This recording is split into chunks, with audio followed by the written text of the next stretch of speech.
Hey everyone, नमस्कार सभी को। कौशिक ऑनलाइन क्लासेस में आप सभी का स्वागत है। तो आज की वीडियो में हम करने जा रहे हैं हमारी क्लास 9 का जो एनसीईआरटी की बुक है साइंस की, उसका चैप्टर 3 एटम्स एंड मॉलिक्यूल्स। हम एनसीईआरटी बुक में से साइंस के सभी चैप्टर्स पढ़ रहे हैं जो हमारे लिए बहुत ही इम्पोर्टेंट है अपकमिंग एग्जाम के लिए। जो भी टीचिंग एग्जाम की आप तैयारी कर रहे हो, अगर आप साइंस सब्जेक्ट से तैयारी कर रहे हो तो आपके लिए ये वीडियोस बहुत ही हेल्पफुल होने वाली है। तो चलिए शुरू करते हैं चैप्टर 3 एटम्स एंड मॉलिक्यूल्स। देखो, जो इंडियन और ग्रीक फिलोसफर्स थे वो ये जानते थे कि मैटर की कोई ना कोई फॉर्म तो जरूर है, जो मतलब अब तक पता नहीं लगी है। कोई तो है जिसके बारे में अभी तक पता नहीं है, लेकिन मैटर की कोई फॉर्म जरूर है। और जो ये डिविजिबिलिटी का आइडिया आया कि मैटर जो है, हमें पता है मैटर हमने पढ़ लिया प्रीवियस वीडियो में। अब जो मैटर है, अगर मैटर को हम डिवाइड करते हैं तो किस लेवल तक हम इसको डिवाइड कर पाते हैं। तो जो ये डिविजिबिलिटी का आइडिया है, ये भी इंडिया में फिलोसफर्स में ये आइडिया आया था 500 BC के अराउंड। एक इंडियन फिलोसफर थे महर्षि कणाद।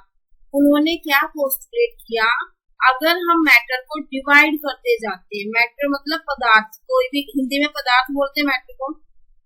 अगर हम इस पदार्थ को तोड़ते जाएंगे तो ये छोटे छोटे पार्टिकल्स, पहले इसके छोटे छोटे टुकड़े बनेंगे, उसके बाद फर्दर डिवाइड करेंगे तो इसके और छोटे छोटे टुकड़े बनेंगे, और लास्ट में ये ऐसे पार्टिकल्स पे पहुंच जाएगा जिसको फर्दर डिवाइड नहीं किया जा सकता। और जो ये छोटे छोटे पार्टिकल्स मैटर के आए हैं, इनको क्या नाम दिया? परमाणु। इन्होंने नाम दिया था ये जो इंडियन फिलोसफर्स थे महर्षि कणाद। उसके बाद एक और इंडियन फिलोसफर्स आए, फकुदा कथियायाम। उन्होंने क्या इलेबोरेट किया? उन्होंने कहा जो ये पार्टिकल्स, जो ये छोटे छोटे पार्टिकल्स है, ये कंबाइंड फॉर्म में मिलते हैं जो मैटर की बहुत सारी फॉर्म देते हैं।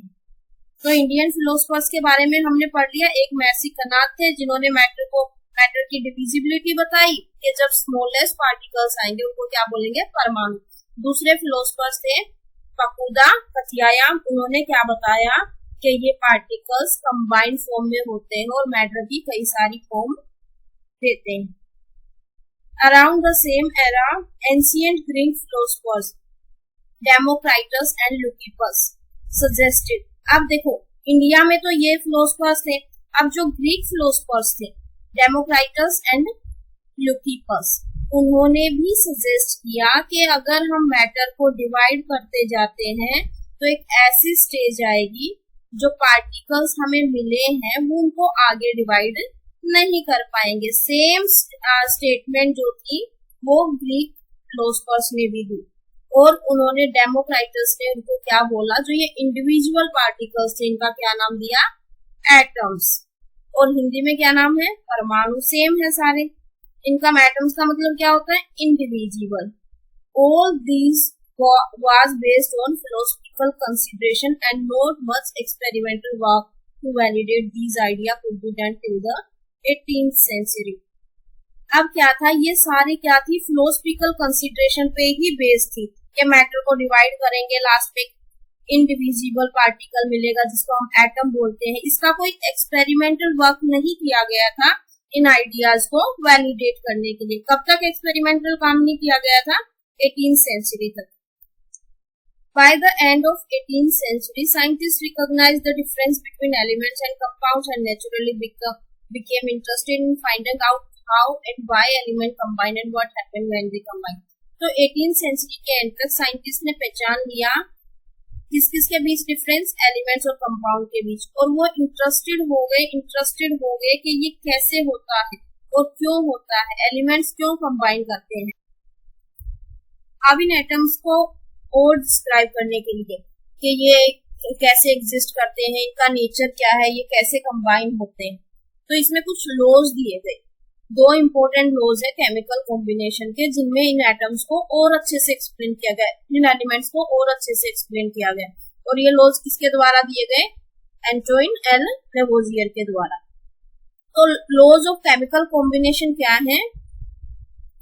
इसमें दो लॉज आते हैं। फर्स्ट है law of conservation of mass. Law of conservation of mass में क्या है, जब कोई भी दो रिएक्टेंट रिएक्ट करते हैं प्रोडक्ट बनाने के लिए, मान लो H2 है, हाइड्रोजन और ऑक्सीजन जब रिएक्ट करते हैं तो क्या बनता है, H2 प्लस O2। ये दो रिएक्टेंट्स हैं, जब रिएक्ट कर रहे हैं तो क्या बना रहे हैं, H2O बना रहे हैं, वाटर बना रहे हैं H2।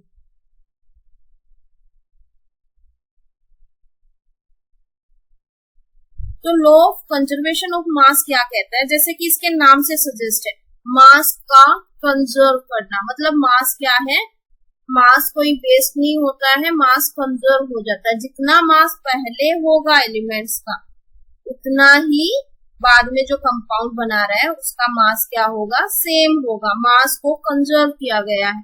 मास यहाँ मतलब ये नहीं है कि रिएक्टेंट में कुछ मास हो गया और जो लास्ट में प्रोडक्ट बन रहा है उसका मास कम आ रहा है। जैसे यहाँ H2 है, H2 का मास कितना होता है, मान लो 2 ग्राम H2O है और 16 ग्राम क्या है, O2 है। तो जब ये रिएक्ट करेंगे तो जो प्रोडक्ट का मास होगा वो क्या होगा, 18 ग्राम होगा। कितना होगा, 18 ग्राम होगा। तो रिएक्टेंट का टोटल कितना था, 2 + 16 18 था, और प्रोडक्ट का भी कितना है, 18 है। मतलब मास क्या है, रिएक्टेंट का और प्रोडक्ट का सेम रहता है। ये हमारा law of conservation of mass है, और ये किसके द्वारा दिया गया था, लेवोजियर के द्वारा ही दिया गया। तो law of conservation of mass की स्टेटमेंट क्या है कि मास ना तो क्रिएट किया जाता है और ना ही डिस्ट्रॉय किया जाता है किसी भी केमिकल रिएक्शन में। जितना मास पहले होता है उतना ही मास बाद में होता है। सेकेंड लॉ जो दिया गया था वो था लॉ ऑफ कांस्टेंट प्रोपोर्शन। इसमें क्या होता है, जब भी कोई एटम्स या कोई भी मॉलिक्यूल्स कंबाइन होके कोई कंपाउंड बना रहे हैं, तो क्या होगा, जो वो कंबाइन हो रहे हैं ना, वो हमेशा फिक्स रेशो में कंबाइन होंगे। जैसे हम वाटर का एग्जांपल लेते हैं, हम वाटर देखते हैं, चाहे वो डिस्टिल्ड वाटर हो, चाहे वो टैप वाटर हो, रेन वाटर हो, सी वाटर हो, पानी चाहे कहीं से भी लिया गया हो, तो पानी क्या है, कहीं से भी लिया गया हो, इसमें जो ये कंबाइन होंगे HO, ये हमेशा 1:8 में कंबाइन होंगे। किस रेशो में कंबाइन होंगे, 1:8 में कंबाइन होंगे।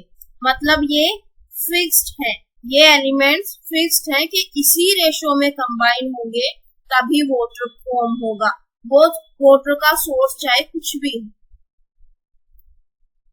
तो ये क्या कहता है, Lavoisier along with other scientists noted that many compounds were composed of 2 or more elements and such compounds had the same elements in the same proportion irrespective of where the compounds came or who prepared it।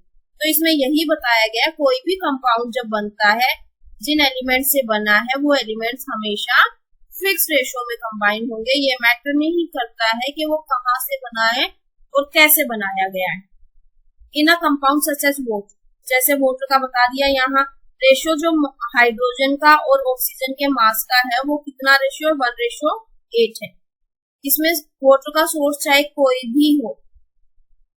If 90 gram of water is decomposed, अगर 90 gram water को तोड़ा जाएगा तो 1 gram hydrogen and 8 gram oxygen are always obtained. तो हमें क्या मिलेगा, 1 gram hydrogen मिलेगा और 8 ग्राम ऑक्सीजन मिलेगा। ऐसे ही अमोनिया में नाइट्रोजन और हाइड्रोजन हमेशा किस रेशो में प्रेजेंट होंगे, 14:3 by mass, whatever the method or the source from which it is obtained. Ammonia को चाहे कैसे भी बनाया गया हो, अमोनिया में जो नाइट्रोजन और हाइड्रोजन का रेशो होगा मास में, वो कितना होगा, 14:3। तो इसको लॉ ऑफ डेफिनेट प्रोपोर्शन भी कहते हैं, और ये किसके द्वारा स्टेट किया गया था, प्राउस्ट के द्वारा। In a chemical substance, the elements are always present in definite proportions by mass। मतलब कोई भी कंपाउंड हो उसमें जो एलिमेंट्स कंबाइन हुए हैं उनका मास का रेशियो हमेशा फिक्स रहेगा। The next problem faced by scientists was to give appropriate explanation of these laws। अब जो इन लॉज की appropriate explanation थी, वो एक्सप्लेनेशन देने में भी साइंटिस्ट को थोड़ी प्रॉब्लम फेस करनी पड़ रही थी। तो जो ब्रिटिश केमिस्ट जॉन डॉल्टन थे, उन्होंने कुछ basic theory the nature of matter के रिगार्डिंग। उन्होंने मैटर का नेचर बताया, उन्होंने अपने कुछ पोस्टुलेट्स दिए।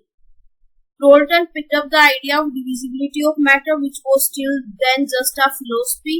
He took the name atom as given by the Greek and said the smallest particles of matter are atoms.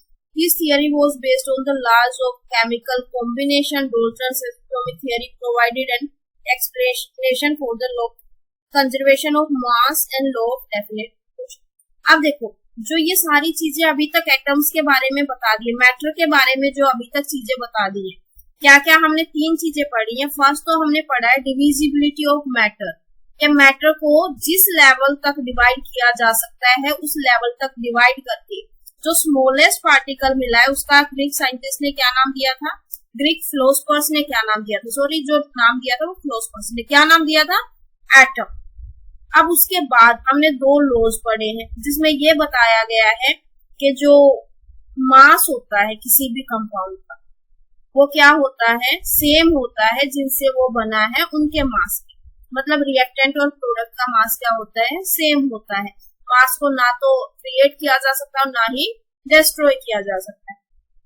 Third law हमने क्या पढ़ा है कि कोई भी कंपाउंड कैसे भी बना हो उसमें जो एलिमेंट्स होते हैं वो हमेशा फिक्स प्रोपोर्शन में कंबाइन होते हैं। तो इन सभी को एक्सप्लेन करना एक थियरी के द्वारा, वो किसने किया था, जॉन डाल्टन ने। और डाल्टन ने जितने डिस्कवरी अभी तक हुई थी उसी के अकॉर्डिंग अपने कुछ पोस्टुलेट्स दिए थे, वो उस टाइम ठीक थे, लेकिन बाद में इसकी थियरी कहीं कहीं फेल हो गई, लिमिटेशंस इसकी थियरी की आई थी बाद में, लेकिन उस टाइम तक जो भी डिस्कवरी हुई थी उनके बिहाफ पे ये थियरी सही कंसीडर की गई थी। अब हम डाल्टन एटॉमिक थियरी देखते हैं। All matter or whether an element, compound or a mixture is composed of small particles called atom. ये हमने देख लिया है कि कोई भी मैटर हो, कोई भी एलिमेंट, कंपाउंड चाहे कुछ भी हो, जो छोटे से छोटे पार्टिकल से मिलकर बना उस छोटे पार्टिकल को क्या कहेंगे, एटम्स। और जो इस थियरी के पोस्टुलेट्स थे वो कुछ इस तरीके से थे।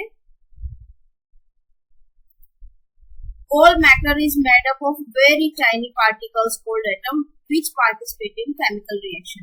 देखो, जो मैटर है वो किससे बने हुए हैं, मैटर बहुत ही छोटे छोटे पार्टिकल से बने हुए हैं जिनको हम एटम्स कहते हैं, और ये एटम्स क्या करते हैं, केमिकल रिएक्शन में पार्टिसिपेट करते हैं। एटम्स आर इंडिविजुअल पार्टिकल्स, जो एटम होते हैं वो इंडिविजुअल होते हैं, इनको और नहीं ब्रेक किया जा सकता, इनको ना तो क्रिएट किया जा सकता है और ना ही डिस्ट्रॉय किया जा सकता है chemical reaction. Atoms of a given elements are identical in mass and chemical properties. किसी भी एलिमेंट्स के जो एटम्स होंगे वो सभी, उनका मास भी सबका सेम होगा। मान लो देखो ये हाइड्रोजन, मान लो हाइड्रोजन का एटम, हाइड्रोजन के एटम, ये हम हाइड्रोजन के एटम मान लो ले रहे हैं, और हाइड्रोजन के एटम हमेशा कंबाइंड फॉर्म में मिलेंगे, H2H2, कभी भी सिंगल H नहीं मिलता। मान लो ये तीन एटम, तो इन तीनों एटम का मास भी क्या होगा, सेम होगा। इसका जो मास है वही इसका मास है, वही इसका मास। और क्या है, इनकी जो केमिकल प्रॉपर्टीज होगी वो भी क्या होगी, एक जैसी होगी, मतलब मास और केमिकल प्रॉपर्टीज आइडेंटिकल होके सेम होगी। Atoms of different elements have different masses and chemical properties. अगर अलग अलग जो एलिमेंट्स के एटम्स होंगे उनका मास भी अलग अलग होगा केमिकल प्रॉपर्टीज में। जैसे हाइड्रोजन है, हम H2 और O2 ले रहे हैं, H2 और O2 हमने लिए हैं, ये डिफरेंट एलिमेंट्स के एटम्स हैं, इनके क्या है, मास भी अलग अलग होगा और केमिकल प्रॉपर्टीज भी अलग अलग होंगी। इसमें से ये थियरी क्या थी, जिनकी में लिमिटेशंस पाई गई थी बाद में, लेकिन उस टाइम जिस टाइम डाल्टन ने ये थियरी दी थी उस टाइम इसकी थियरी सही कंसीडर की गई थी। Atoms combine in the ratio of small whole number to form compound. जो एटम्स कंबाइन होते हैं कंपाउंड्स बनाने के लिए वो हमेशा होल नंबर रेशियो में कंबाइन होंगे। मान लो H2 है तो इसमें मान लो 2 हाइड्रोजन एटम कंबाइन हो रहे हैं, O2 के मान लो 2 ऑक्सीजन एटम कंबाइन होकर हाइड्रोजन पर ऑक्साइड बना रहे हैं, H2O2 बना रहे हैं। तो इसमें क्या है, दोनों के दो हैं, ऐसा नहीं है कि इसमें 2.5 हाइड्रोजन का ले लिया, 2.6 ऑक्सीजन का ले लिया, ये हमेशा होल नंबर में ही कंबाइन होंगे। The relative numbers and kinds of atoms are constant in a given compound. ये जो हमने लॉ ऑफ कांस्टेंट प्रोपोर्शन पढ़ा है वो बताया है कि जो भी कंपाउंड में एलिमेंट्स जो होंगे, एटम्स जो होंगे, वो क्या होंगे, कांस्टेंट होंगे। You will study in next chapter all atoms are made up of still smaller particles. अगले चैप्टर में हम पढ़ेंगे कि एटम्स जो स्मॉलेस्ट पार्टिकल अब तक समझा जा रहा था वो भी किन्हीं और पार्टिकल से मिलके बना है, वो हम नेक्स्ट चैप्टर में पढ़ेंगे। और हमें वैसे पता भी है जो एटम के पार्टिकल्स होते हैं वो क्या होते हैं, इलेक्ट्रॉन, प्रोटॉन, न्यूट्रॉन। मतलब जो ये थियरी थी, ये पोस्टुलेट्स थी, ये लिमिटेशंस आ गई थी इसकी, क्योंकि यहाँ तक ये बोला गया था एटम्स क्या है, इंडिविजिबल है, इनके और टुकड़े नहीं हो सकते। बाद में ये पता लगा कि एटम्स को भी हम डिवाइड कर सकते हैं। अब है व्हाट इज एन एटम। एक एटम क्या है? देखो, जैसे हम बिल्डिंग देखते हैं, कोई भी बिल्डिंग देखते हैं, वो कहाँ से, अगर बिल्डिंग का हम स्मॉलेस्ट चीज देखें जिससे बिल्डिंग बनाई गई है, वो क्या होती है, ईंट होती है, ब्रिक होती है। ऐसे ही किसी भी मैटर को देखते हैं कि मैटर का जो बेस पार्टिकल जहां से वो बनना शुरू हुआ है वो क्या होता है, एटम होता है। तो जो बिल्डिंग ब्लॉक्स होते हैं सभी मैटर्स के, वो क्या होते हैं, एटम्स होते हैं। एटम्स कितने बड़े होते हैं, how big are atoms, atoms कितने बड़े होते हैं। Atoms are very small, they are smaller than anything that we can imagine or compare with. मतलब ये इतने छोटे होते हैं कि इनको पावरफुल माइक्रोस्कोप से भी हम नहीं देख पाते। More than millions of atoms when stacked would make a layer barely as thick as the sheet of paper। जैसे पेपर की शीट होती है ना, इतनी पतली शीट होती है जो उसकी थिकनेस होती है।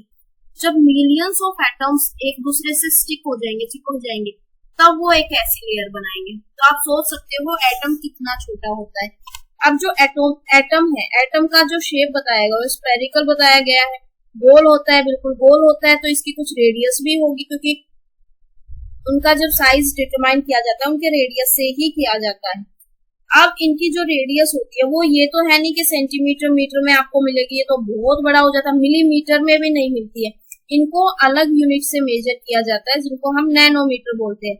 और एक नैनोमीटर किसके इक्वल होती है, 1/10⁹। मतलब 10 की पावर अगर हम -9 ले, 10⁻⁹ मीटर, इतना छोटा एक एटम का साइज होता है, एक एटम की रेडियस होती है। 1 मीटर कितनी होती है, 10⁹ नैनोमीटर। तो इसमें क्या बताया गया है कि जो एटॉमिक रेडियस होती है वो बहुत बहुत स्मॉल, मतलब 1 मीटर का कौन सा, 10⁹ इतना छोटा हिस्सा। अगर हम मान लो 1 मीटर ले रहे हैं तो उसके हम कितने टुकड़े कर दे, 10⁹ उतने टुकड़े जब कर देते हैं तो वो जो छोटा सा पार्ट आता है वो एक एटम की रेडियस होती है। अब रिलेटिव साइजेस दिए गए हैं, रेडियाई दी गई है मीटर में। एग्जांपल जैसे एटम ऑफ हाइड्रोजन, जो हाइड्रोजन का एटम है उसकी रेडियस कितनी होगी, 10⁻⁻10। जो वाटर का मोलिक्यूल है उसकी रेडियस कितनी होगी, 10⁻⁹। हीमोग्लोबिन की 10⁻⁸, ग्रेन ऑफ सैंड की 10⁻⁴, आन 10⁻⁻3, एप्पल 10⁻⁻1। अब आप इनको कंपेयर कर सकते हो, जैसे जो आंट होती है, चींटी होती है, उसकी रेडियस कितनी होती है, 10⁻⁻3। तो आंट कितनी छोटी सी होती है, बिल्कुल उसकी रेडियस 10⁻⁻3 होती है। तो सोचो जो हाइड्रोजन का एटम है वो उससे कितना छोटा है। अब हम ऐसा सोच सकते हैं, अगर एटम का साइज इतना इनसिग्निफिकेंट है तो हम इनके बारे में क्यों सोचते हैं, क्योंकि जो हमारा एंटायर वर्ल्ड है वो एटम से ही मिलके बना है। हम भले ही उनको देख ना पाए लेकिन वो है तो एक्चुअल में तो है ना एटम, और अफेक्ट कर रहे हैं, जो भी हम करते हैं उसको कॉन्स्टेंटली अफेक्ट करते हैं। मॉडर्न टेक्निक्स के थ्रू हम प्रोड्यूस कर सकते हैं magnified images of surface of element showing atoms. मतलब आजकल ऐसी टेक्नोलॉजी अब तो आ गई है जिसमें हम जो एटम्स को देख सकते हैं मैग्नीफाइड इमेजेस में, उनकी इमेज को मैग्नीफाई करके दिखाया जा सकता है। ये सरफेस सिलिकॉन की सरफेस दिखाई गई है। What are the modern day symbols of atoms of different elements? Dalton was the first scientist to use the symbol for element in a very specific sense. When he used a symbol for an element, he also meant a definite quantity of that element, that is, one atom of that element. Berzelius suggested that the symbol of elements can be made from one or two letters of the name of the elements. देखो, सबसे पहले जो Dalton थे उन्होंने elements के symbol दिए, क्योंकि देखो जो भी हम केमिकल रिएक्शन, हमें जो ये एलिमेंट्स यूज करने हैं वो हर जगह यूज करने हैं, हर केमिकल रिएक्शन में यूज करने हैं, तो हम इनके प्रॉपर नाम तो हर जगह बार बार नहीं यूज कर सकते, इतने बड़े बड़े नाम, तो इसके लिए कुछ सिंबल होने जरूरी है। तो जो डाल्टन ने ये सिंबल बनाए थे इस तरीके के, जो ये हर एक एलिमेंट के अलग सिंबल बनाए थे, लेकिन ये सिंबल वैसे तो अच्छे थे, लेकिन जब भी हम किसी केमिकल रिएक्शन को करेंगे, मान लो हमें कार्बन डाइऑक्साइड देखना है, कार्बन डाइऑक्साइड CO2, अगर हम इसकी कोई रिएक्शन कर रहे हैं तो हमें क्या करना पड़ेगा, पहले कार्बन का ये बनाओ, सिंबल बनाओ, ऑक्सीजन का सिंबल बनाओ, ये मतलब बहुत ही टाइम वेस्टिंग था। तो इसको रिप्लेस किया किसने, एक बर्जीलियस जो साइंटिस्ट थे, उन्होंने कहा जो एलिमेंट्स का नेम है, जैसे मान लो हाइड्रोजन, उनके बिहाफ पे हम उनके लेटर्स को यूज करते हुए उनके सिंबल्स बना सकते हैं। कार्बन है, C है, मतलब उन्होंने क्या कहा, हम दो लेटर्स ले सकते हैं, पहले वाला लेटर बड़ा होगा, दूसरे वाला लेटर छोटा होगा। जैसे कॉपर है, कॉपर का हम यूज करते हैं Cu, लेड का यूज करते हैं Pb, आयरन का यूज करते हैं Fe। तो इसमें क्या है, फर्स्ट लेटर कैपिटल है और सेकंड लेटर स्मॉल है, लेकिन ये दिख रहा है कई एलिमेंट्स में क्या होता है, उसी जो नाम है उनका इंग्लिश नेम है उन्हीं के ऊपर लिया जाता है। जैसे नियोन है, नियोन का हम क्या करते हैं, Ne लेते हैं, फर्स्ट लेटर कैपिटल है, सेकंड स्मॉल है और नियोन से ही उठाया गया है। लेकिन यहाँ देखते हैं हमने कार्बन का सिर्फ एक लेटर लिया है, हाइड्रोजन का एक लेटर लिया है, कॉपर के दो लेटर लिए हैं, लेकिन दोनों लगातार नहीं लिए, हमने एक C लिया है, दूसरा U लिया है। लेड का हमने बिल्कुल चेंज कर दिया, Pb लिया है, आयरन का Fe लिया है। तो इसमें क्या है, जरूरी नहीं है इनके जो इंग्लिश नेम है उन्हीं से हमें वो लेटर उठाने हैं, हम इनके जो ग्रीक, लैटिन, जो अलग अलग भाषा में इनका नेम है उनसे भी लेटर उठा सकते हैं। तो इस तरीके से इन्होंने सभी एलिमेंट्स के सिंबल दिए थे। In the beginning the names of the elements were derived from the name of the place where they were found for the first time. सबसे पहले मतलब जहां एलिमेंट मिला था उसी जगह के नाम से उनका नाम दिया गया था। जैसे copper was taken from Cyprus, some names were taken from specific colors, for example gold was taken from the English word meaning yellow. Nowadays IUPAC, International Union of Pure and Applied Chemistry, is an international scientific organization which approves name of elements, symbols and units. पहले तो मतलब क्या कोई colour के नाम पे ले लिया, कोई कौन सी जगह से मिला है उस जगह के नाम पे उनका सिंबल ले लिया, लेकिन बाद में जो IUPAC है, international union of pure and applied chemistry, एक क्या है, इंटरनेशनल साइंटिफिक ऑर्गेनाइजेशन है ये, जिन्होंने एलिमेंट्स के नाम, सिंबल्स और यूनिट्स को अप्रूव किया और आज तक वही हम यूज करते आ रहे हैं। Many of the symbols are the first one or two letters of the elements name in English. The first letter of a symbol is always written as capital letter and the second is written as small letter. ये हमने बता दिया है कि ऐसा होता है, जो इंग्लिश नेम लिया गया है फर्स्ट लेटर कैपिटल है, सेकंड स्मॉल है। जरूरी नहीं है इंग्लिश है उसका और किसी भाषा से भी, मतलब ये नाम जहां से भी लिए गए उनको बाद में IUPAC ने क्या कर दिया, अप्रूव कर दिया और उन्हीं के बिहाफ पे आज हम इनको पढ़ रहे हैं। जैसे हाइड्रोजन का H है, एल्यूमिनियम का Al है, first letter capital second letter small, और हम इसको इस तरीके से यूज नहीं कर सकते दोनों कैपिटल लेटर यूज करके या दोनों स्मॉल लेटर यूज करके, हम इनको ऐसे नहीं पढ़ेंगे। अब जैसा दे दिया first letter capital second small, cobalt का CO है, हम दोनों कैपिटल लेटर नहीं पढ़ सकते। Symbol of some elements are formed from the first letter of the name and a letter appearing later in the name. जैसे क्लोरीन का Cl, zinc का Zn. इसमें क्या है, दोनों इकट्ठे नहीं लिए हैं, दोनों लेटर इसमें अलग अलग लिए गए हैं. तो ये अलग अलग थे जो बना दिए गए थे बाद में अप्रूव होने के बाद. आज तक हम इनको ऐसे ही पढ़ते आ रहे हैं. कुछ सिंबल्स लिए गए हैं लैटिन, जर्मन, ग्रीक भाषा से. सिंबल आयरन का Fe है, इसके लैटिन नेम फेरम से. सोडियम का Na है, नेट्रियम से लिया गया. पोटेशियम K है, कैलियम से लिया गया. तो हर एक एलिमेंट का एक नाम है और एक यूनिक केमिकल सिंबल. यहाँ आपको एलिमेंट्स के सिंबल्स दिए गए हैं. एल्यूमिनियम, आर्गन, बेरियम, ये अलग अलग एलिमेंट्स यहाँ बताए गए हैं और इन सब के यहाँ सिंबल दिए गए हैं. तो जो ये ऊपर वाली टेबल है, ये जब आप एलिमेंट्स के बारे में पढ़ते हो, जब भी पढ़ते हो, तो उनके सिंबल यहाँ आपको दिए गए हैं. तो ये ऐसा नहीं है कि आपको एक बार में ही सारे याद करने हैं. धीरे धीरे जब हम एलिमेंट्स के बारे में पढ़ते जाते हैं तो हमें ये सिंबल्स इनके याद होते जाते हैं. अब नेक्स्ट टॉपिक है एटॉमिक मास. यहाँ से हम दूसरा पार्ट में शुरू करेंगे. हम दूसरा पार्ट बनाएंगे, उसमें हम इस चैप्टर को कंप्लीट करेंगे. तो वीडियो कंप्लीट देखने के लिए थैंक यू. अगर आप एनसीईआरटी बुक पढ़ना चाहते हैं तो हमारे साथ जुड़े रहिए.